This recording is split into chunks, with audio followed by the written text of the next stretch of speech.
ഇതാ വഴിയല്ലേ?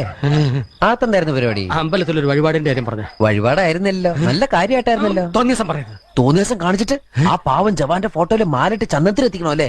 പുരുഷേട്ടനെങ്ങാനും അറിഞ്ഞാ പിള്ളേച്ചന്റെ ഫോട്ടോയില് മാലിട്ട് ചന്ദനത്തിലെത്തിക്കേണ്ടി വരും. വീട്ടിൽ വെച്ച് ചതറിക്കും.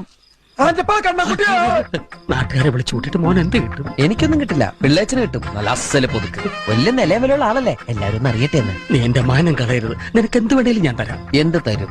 എന്ത് വേണം? അച്ഛന്റെ കയ്യിൽ നിന്ന് കള്ളക്കണക്ക് എഴുതി വാങ്ങിച്ച കുരുടിമുക്കിൽ 25 സെന്റ് സ്ഥലം. അയ്യോ മാധവ, അത് അയ്യോ മാധവ, അത് എഴുതി തരുമൊന്നും വേണ്ട. അവിടെ ഇത്തവണ എനിക്ക് വിത്തറക്കണം. അതെന്റെ ഒരു മോഹ. ഞാൻ പടവല വിട്ടിരിക്കുക. ആയിക്കോട്ടെ, അത് വിറ്റ് കഴിഞ്ഞാൽ എനിക്ക് വിത്തറക്കാലോ. ഇറക്കാം. ഉറപ്പാടാം. പോകാൻ വരട്ടെ. ഇതൊക്കെ മറക്കാതിരിക്കാൻ ഞാനൊന്നും കൂടെ തന്നാലോ? വേണ്ട, ആരും കാണൂല. വേണ്ടെന്നേ. എന്നാ ചാടിക്കോ മോനെ. ഇന്ന് നീ അവിടെ കക്കാൻ കയറരുത്. ഇന്ന് അവിടുന്ന് എന്തെങ്കിലും പോയാൽ നാളെ എന്റെ തലയിലാവും. ഓ, എന്നാ മറ്റന്നാളാവാം. അതിന്റെ പിറ്റേന്ന് എന്റെ തലയിലാവും.